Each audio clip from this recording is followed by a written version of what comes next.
Alright, hello everyone, and welcome back to another video. So today we have another high elo rec review, actually, which is very nice. I love doing these.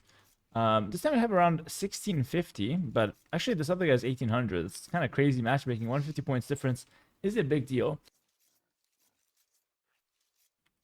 By the way, let's go ahead and hop into this review. The person of interest is Dr. Rolsta. And he's thinking at 1650, rocking the Magyars here. So let's see how he does. It's nice to review these mid elo, kind of like intermediate players, bordering on the advanced category, almost 2000 elo, for example.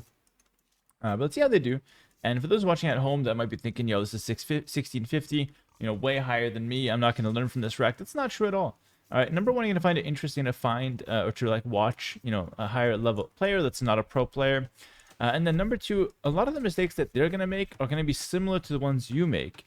And you might learn a thing or two just from my commentary as well. So stick around. You'll benefit from this no matter what elo you are. And you might just find it interesting because it's not every day that you watch mid-elo players play. We see low elo players play all the time. And we see high elo players, like pro players, play all the time. Those are the most, out there. But the intermediate stuff kind of goes under the shadow. So yeah, let's go ahead and take a look and see what we can do. So as always, I'll kind of point out the good stuff, the bad stuff, and just be, honest and straightforward. Oh, let's open the cap first. First misplay of the game, and it's not even my opponent. It's me not taking the cap off my water before drinking. All right, Dark Age looks good. We have some chickens here. There's 7. You could take them if you want to. If you don't have to. I think he's looking for the neutral deer right now. That's why he's scouting like this. It's smart. It is good to go for those neutrals. He did find them over here, though, so maybe he's not looking for those. Maybe he just wants to find his opponent. Hard to say, but in my opinion, at this level, if you find neutrals, I think it's worth luring them. But either way, he's going to just go ahead and scout.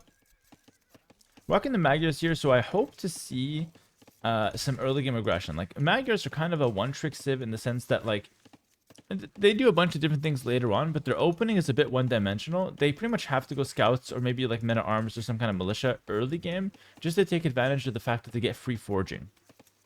And then going scouts is really nice because you also get that discount on scouts. Melee, on the other hand, extremely flexible, one of the better civs in the game.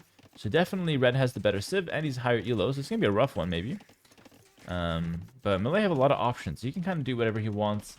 He's stepping really fast here. Wow, 20 pop with Melee. That's the same time as 18 pop from another civ, which is what the blue player is doing. But the Melee player is just going to wall everything and not have to deal with the Magyars, I guess, is what he wants to try and do here. Okay, interesting decision. Yeah, he's just walling everything. This is fantastic. I'm so happy to reviewing this wreck because what you're seeing here, okay, this is interesting as well. So I have to talk about a bunch of things. What you're seeing here from red, a lot of people struggle with this. I got a question on my Patreon Discord the other day. The guy was like, bro, I played like 5 games. I'm trying to go feudal like you taught me, putting some pressure, and my opponent just fully walls, and I don't know what to do after. And he just beats me in Castle Age. So I'm going to explain exactly what to do against the player who fully walls, because this happens so often, and it's frustrating when you can't get in and deal damage early. But I also want to talk about something that Blue did. Blue walled in his berries because he's scared of the fast Melee militia. Not a bad, option, but in my opinion, when you see your opponent walling like this, you don't have to wall your own resources, all right? It's a general rule. If your opponent is up really fast and he's walling up, you didn't see the barracks, but that would have been a dead giveaway. If you see the opponent walling, that's a key for you to not really care about walling yourself and to focus more on the pressure, especially if it happens so early, like you have an 18 pop click. Him walling should have been a sign that he's not going to be putting too much pressure. At the end of the day, though, it's just a few pieces of palace that it's not the end of the world, so I'm not too unhappy. A bigger problem is the fact that you actually skipped double bid axe. That's a huge no. I want to see you pick that up, big man. Probably just waiting for the wood. There we go. Good stuff.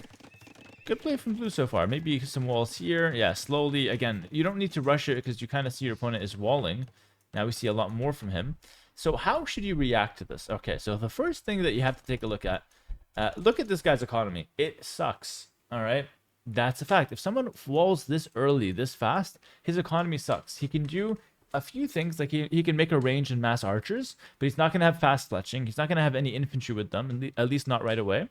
And he's not going to have a whole lot going for himself. He's also going to be, skipping upgrades or slowly developing, but there's nothing crazy going on here because he invests into the walls early.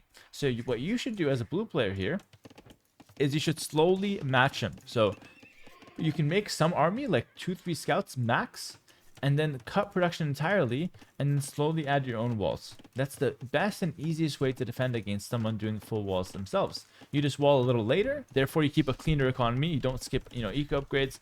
You get a good clean economy, and then you just keep vision of your opponent's base with the scouts. Maybe keep, hitting a wall or something, force them to react and repair, and then back home you wall yourself. Why do we wall ourselves? The reason is we don't want to die to sneak attacks. But again, we can take our time because chances are he's not going to attack us too fast. All right, that's the logic behind it. We get a slightly better economy out of it. We both wall, and we're both happy. The game continues. No one has the massive advantage, but at least we survive that walling phase, and we don't fall behind by making army that gets no value.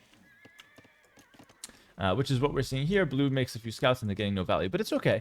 3 scouts do get value in a sense that you keep an eye on your opponent's base, which is really good. All right.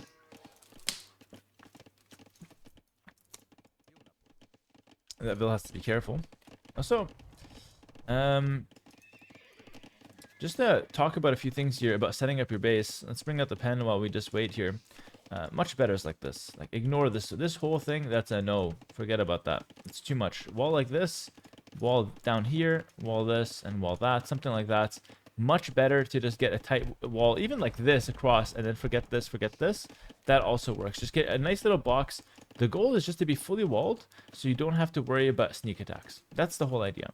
So now he sent his scouts back because he wants to see if there's maybe a range behind his base. I think that's what he's thinking. See if there's any kind of sneak going on. A very smart play. He obviously does not see the range in here, so his opponent is just massing archers at home. And this is why it's important for Blue to full wall right now. So look how much time. I hope you guys are a witness to this. Look how much time Blue had to full wall. He had, a good 5, maybe even up to like 10 minutes to fully wall this base and to close everything and to just defend himself. So if in a few minutes he dies to archers sneaking it around and entering his base, it's only on him, right? That's his mistake. So he had the time to wall. He's starting to wall now, which is good. It needs to be full walls. You need to close everything, at least to the town center, so archers can't get in. That's the scary thing. All right, Red's going to give away the fact that he's got archers in order to save his scout. Fair enough. He decides to save his scout, but now Blue has that information. So what do we do with that information, Blue? Probably the best play here. He's going for the wall. So he's doing exactly as I mentioned, which is good. Just needs to close like this down here, and it's absolutely perfect. The absolute best thing he can do, he's got 2 options, really. He can switch to skirms, option 1, or option 2, he can stay on light cav. Beautiful walls. This is fantastic. He did the exact walls I mentioned, and I'm so proud of you, Doctor. So proud of you. Like I said, 2 options. You can go skirms, or you can go light cav, and then maybe defend with the tower if he gets pressured. But the walls should be enough. Yeah, but both good options. Knight's not really a good option because he's upping to the castle age too fast. Generally speaking, when you go up too fast to the castle age, you don't have enough vills to sustain like 2 stable knight production. So it's not something I recommend. In fact, I often tell people to stay away from 2 stable knights unless it's a long feudal age and they, have a lot of economy going into castle age. All right, so now we have horse collar. So we skipped it, and now we make it. In a game like this, you should just get it. There's no reason to actually skip it, to be honest with you. So I would say it's a mistake. It's a passive game. You might as well pick up horse collar. But he probably didn't realize it's going to be a passive game. He's going to go bloodlines and armor. He's going to go for the second stable, so he wants to go for knights. Okay, well, we're going to see exactly why I don't recommend this. He's not going to be able to afford very much. But we'll see what he can do. So 2 stable knights is not bad in theory. It's going to help you defend against some of the crossbows. But against crossbow, you need +2 armor instantly. And it's hard to afford that when you want to go for the knights as well. So I just want to say, if you were to go light cav on 1 stable, he could be making the scouts on the way up. So he can already have like 3-4 extra scouts plus these 3. And then when he gets up to the next stage, he can get +2 armor right away. And then he can get the light cav upgrade right away. And that gives him a better army than just going 2 stable knights right now, in my opinion. Because now he's going to start massing the knights late. He needs like 4 knights +2 minimum. But you need the +2 armor. We want to skip the +2 armor. That's not really an option. Oh, okay, he gets it. Never mind. Mouth shut. +2 armor coming in. That's good. So clearly, this blue player is actually quite smart. He knows how to play the game. Alright. Now he's going to go for town center to back. Because, yeah, he doesn't have the army right now, so he wants to try and buy some time. Listen, it's a little messy, but this is actually the correct thing to do. It's a good town center spot. Defends the gold, keeps you another wood line. But we are on the back foot. So what you're trying to do as a knight player here is clear this up as fast as possible. And then, you know, get back to developing your economy.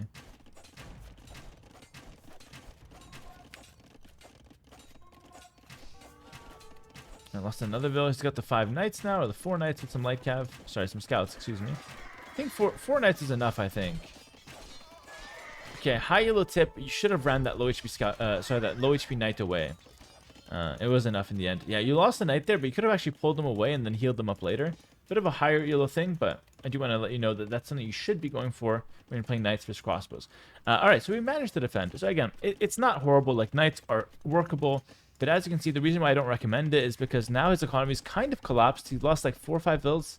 And he really can't he can't afford to make more knights. So I don't really like to play from this kind of position. That's why I prefer the one stable light cav. I feel like you just get the army out faster.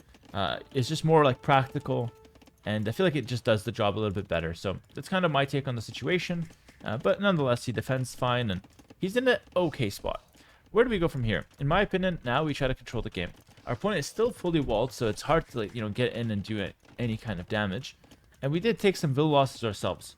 So in my opinion, the best response here is one of 2 options. You either go all in with military, stay on 2 TC, and maybe add a siege workshop, and then start making knights again when you have the chance. Or you add it in a 3rd TC, alright, and you try to somehow survive until the late game, okay? Just try to, like, boom and try to survive into the late game. What's better? In my opinion, just a little bit higher level, you have to play the Civ matchup. In this case, Melee has a much better transition to Imperial Age. And if we rush to Imperial Age, we're going to lose every single time because Melee get there faster and the Arbalest spike is impossible to deal with. So in this case, I think you have to go for a workshop. And then you also could go for a monastery and pick up some relics. And you just stay on the 2 TC. That's the best thing that you can do from this position. Alright, so anything else is just very, very incorrect here. You either push or you boom, but pushing is a much better approach here. This sitting around doing nothing, I see this so often in like low elo games, mid elo games. I want to give you a few other options as to what you could be doing, okay? Alright. Hold on. Red just made a huge mistake, so you can just send your army and clear that. So that's something you could be doing. Red should not be moving out here. That's absolutely insane that he would try that. But yeah, a few things you could be doing instead of just standing around is you can just poke at walls. With your knights, bring your knights around and just poke at a wall. And half of the time, I swear to God, you break in. The other half of the time, there's a hole and you just go in right away. But just try to break into these palisade walls. This is not the freaking... I don't know. This is not like Fort Knox. Like, it's a palisade wall. You could break in. Or at the very least, you force your opponent to, number 1, repair and wall behind. And number 2, show you what kind of army he has. Show you if he's got monks. Show you if he's got crossbows. Keep his crossbows at home. But now your opponent has been emboldened to attack you. Because we just did nothing for a few minutes. And in this case, attacking you is actually the wrong call. Because you have the knights. And you're going to be ready to just go ahead and defend yourself. So, I think you'll be fine. Hopefully get the walls. We really shouldn't lose any vills to this. This is the most telegraphed attack of all time. Also, my brother, you went all the way around with your knights. You could have just ran through here. Through the short way in. Alright. There we go. Just patrol. Yeah, easy cleanup. The crossbow should never attack you here. That's insane that he would even try. Oh, pikes, run! Just kidding. Obviously not. It's so funny, but like... Yeah, a few pikes don't really do well against knights. Oh, the double click! Yo, you don't know the setting? Change your setting so you only double click idle vills. That's basic. Everyone should do that.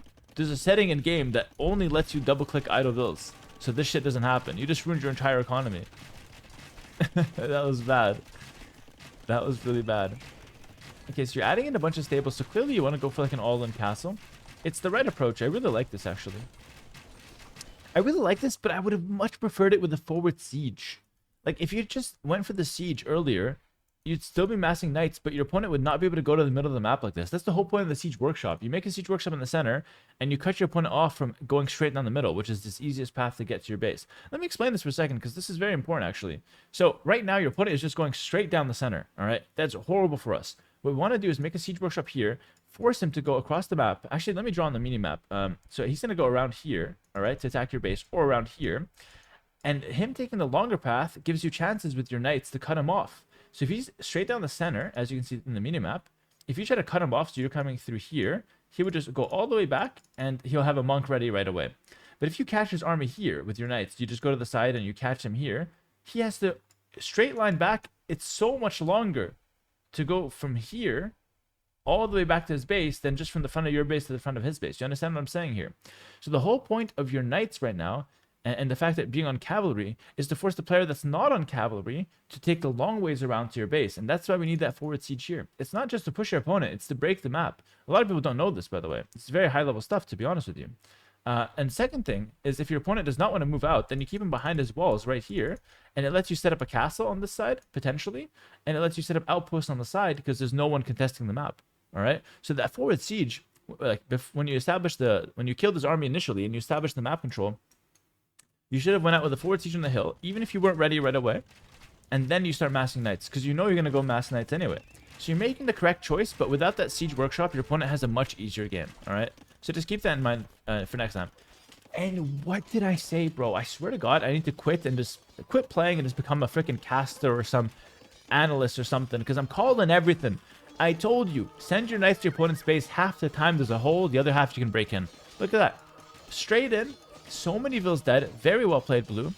And now you don't have to continue going in. You could have ran away, but if you're going to continue going in, we're trading our army for a lot of vills, which is fine. Now we just need to all-in army to defend ourselves so we don't get overrun, all right? That's what we have to do at home. If blue can do this, he can win this game. All right, but so far, blue, I'm loving the game. Honestly, you're playing well. You're honestly playing well. There we go. We get a nice cleanup there. All right. That's good. Goes to a TC outside, which is good. Now he can afford to add TCs because now he's got a lot of knights, all right? I want to make that distinction. I know we said 2 TC, but 2 TC is not binding for life, all right? He's not taking a freaking dark oath or whatever it's called in Harry Potter. It's not binding for life. You just start 2 TC, get a bunch of knights out, and then you can add TCs. It's okay. Not a problem with that. Credits to Red, by the way. He's also playing pretty well. He's 1800, though. He should be playing well. There we go. Clap him. There we go. And the knights are so good right now. Like, at this point in the game, when it's messy like this, the knights get so good. And hold on. Did we see what happened there? The archers looped around here. And as you can see, there's no chance for them to run away. This is exactly what I was talking about earlier when I pulled the pen out. All right. Very important to note these things. And I hope you guys watching at home, you're seeing what's playing out here, so you can create patterns in your own game. And oh my god, I want to throw my PC out the window. Our opponent is walking out and making a castle in the middle hill. This is where our siege workshop, I swear, if we had a siege workshop, he would not dare come out. You understand what I'm saying to you? Your opponent has been emboldened, alright? Because of your passive play, your opponent's like, okay, someone's got to have some nuts on this game. My opponent's doing nothing. So he puts on his big ball suit, walks to the front, drops the castle in the middle of the map. And now you're screwed. Why? Because now you're cut off from the middle of the map. Alright, and this thing has ballistics and bodkin. This thing covers everything. Again, good fight. Every time your opponent's on the side, you're taking good fights. But yeah, this castle now, he's getting straight pressure. And again, it's a highway, straight into your base. It's a freaking highway. It's a really difficult game. Now you can try to tech switch into maybe some CA. I see you getting some armor. It's tough. Very difficult to make a tech switch when you're already getting pressured. This castle might, again, we're forced into a very bad castle, but it might help stabilize.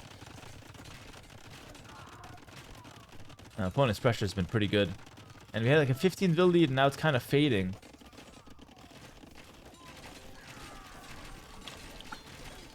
Having to make a transition when you're already getting pressure, like I said, is very difficult. But I will say, Blue, you're playing amazing. Like, you're actually doing a good job. This lost some army. That was a good play from Red. He kind of baited us in here, but overall, you're playing amazing. You're actually making a lot of army and trying the transition now, which is correct. Probably Skirms is the right call. Although it looks like you want to play for Imp first. If you play for Imp first, we might be able to get away with CA, but I would start Skirmisher for sure. Now, unfortunately here, now that all is said and done, because we didn't establish control in the center, and again, it always comes back to that, our opponent now has a fast Imp scenario where we're both going to the Imp at the same time, but the melee get there faster, and they have better units in early Imp. So as soon as he clicks, you're actually going to be slightly faster still, which is good. But you want to have better units in early Imp. So you're not allowed to go CA here. It takes too long to get to. You have to start skirmishers yourself, and then play from there. But in the meantime, we're getting constantly pressured. It's very annoying. I mean, good play from red. You know, it's hard to say he's not playing well or anything. He's playing fantastic. Finally clear that up. All right, now we're trying to get the CA. Yeah, again, CA is pretty ambitious here. Skirms is a much better option. We might need a castle up here, maybe a tower up here, something. I don't know. Oh man, so many hills on Arabia. He's got to make a town center like this to take the gold. I feel that it's super relatable. Are these guys German or what's going on here? Must be German, I guess.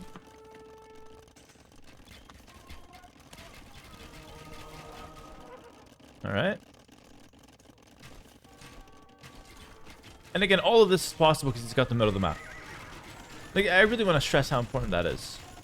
Defensive castle. We're going to lose some vills. Still a good castle, though, because we need this position. There's 2 golds. Like, we need this position. So, no matter how bad this looked initially, it's actually ending up pretty good because you're getting a trade on all of his armies. So, I'm liking that quite a bit. Good sideways with the CA here. I like it. I hope this game doesn't drag on too much because it's been such a good game to learn from so far.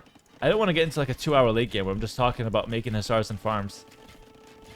I don't like when it drags on too long. Like, for me, the review's already done. Like, we talked about so much. Now we're just watching. We'll see. Maybe I'll point out a few things. Like, hey, don't run your units into the castle. I'm kidding. That's obvious. I don't point out. He knows it's a mistake. It just happens to everyone. All right, so skipping the skirms is an interesting idea. It's not bad. It's actually ideal for us to skip skirms and go straight to our power unit. I didn't think we'd get away with it, but it looks like we're kind of getting away with it, which is good. And now we have to tread back this monster castle in the center of the map. That castle decided the whole thing. Oh no, rough. Another tread down. He's gonna have masonry as well. So this castle, if he starts repairing this, which he is gonna, this castle's gonna take forever to take out. Maybe on this side we have the hill versus it, so it's not even that bad. And our opponent, while we're fighting the middle castle, our opponent goes straight into our base with his own castle. That's exactly what the middle does, man. It cuts off the map so nicely. And I want to talk about this for a second because he's in the center. Like, this is, and again, you don't notice this, but this is so important. So your opponent is here in the center, right? You're here. Your opponent also attacks you on top. You can't go straight here and defend. You want to, but you can't. This ranges this, right? So instead, you have to go all the way around, which takes so much longer. That's what the middle of the map does. It cuts off what your opponent can do. That's why it's so important. That's why I get so triggered when we have these maps like Gold Rush in a tournament. Like, bro, the center of the map is already so important. To throw like 1 billion gold in it just makes the game all in at that point. Like, you get it or you lose. In this case, there's no resource in the center, and it's still the most important part of the map, which is insane, you know? And yeah, so great play by your opponent. He kicks you off this area. You have no chance to defend. You can't even rotate in time. No chance. And we're stuck fighting that middle of the map, and he's controlling it. Look at the game for him. Easy production straight into the center. Castle here. Now he's got 2 castles to defend. Castle here. He's got this whole side of the map belongs to him because he has that crutch in the center to control the game from. All right. Now, our late game is better if we can get there. I was talking earlier. The good thing about going to CA is we get to our monster cop of CA Hussar earlier. But because we've taken so much damage, we don't actually have the farms to support Hussar. So we're going to be stuck on only CA. And I don't think that's enough when we're dealing with skirms and whatnot. But again, this shows you like the early imp melee. This is what I was talking about. If he's able to get some momentum in early imp, he gets free armor right away. Arbalest, bracer, skirmishers, just easy army to get to. And granted, Magyars can also play the skirms with full upgrades. So, maybe that should have been the play for blue. I did say it should have been because the CA is a bit ambitious. You start skirms, then you build the CA is the correct way to do it. And again, look at this. He's running straight through the center of the map, running through castles to defend himself. He's suffering a lot from this middle castle, right? It's kind of the side of the game. Let's fast forward a little bit because, like I said, I talked about everything I want to talk about here. I don't like to give too much information in a rec because then it's like, it's too hard to remember. So hopefully we can see a winner here. It's a pretty epic fight. I want to see how that plays out. Karambits on the field now. Karambits are so annoying, by the way. When I get rid of the Karambits, it's like one of the most frustrating experiences. I don't know if you guys can relate, but Red did a good job of like not letting his castles die. Yeah, it's 200 pop to like 137. We can only make 105 units, so we're housed forever. And yeah, this game is done. So we'll just fast forward it. It's completely over. Good push from Red. straight down the center, you know. You know, a bit sad to watch almost for Blue because he played a good game, to be honest. GG well played. Good sportsmanship, though. Blue played a really good game. Like, this is probably one of the best reviews I've ever done because Blue did so well. Like, the decision to stay 2 TCs way back here. The decision to stay 2 TC after clearing up the army was so good. And a lot of people just add a TC and just get steamrolled. But decision to stay 2 TC, make a bunch of knights was really good. But unfortunately, missed that forward siege. And in the end, when your opponent got this forward castle, but way later on, actually, in my opinion, you kind of lost the game right here. So you needed the siege because of this threat. And hopefully my advice can help you in a similar situation in the future. I think I gave so much information for this in this replay. So, you know, I do hope it helps, and I hope it helps those watching on YouTube as well. Make sure to like, comment, subscribe if you guys do want to see more of these rec reviews. I do them for my Patreon, so if you want to get in on this rec review action yourself, check out the Patreon. I also have all my exclusive guides and content there. There's a bunch of tiers. The lowest one starts at $1. Gives you nothing, but it's a good way to support me. But you get stuff starting at $5. So there's something in there for everyone. If you guys want to get better, check it out. Link in the description below for the Patreon. And as always, hope you have a good rest of your day. And I'll see you guys in the next video. Take care and peace.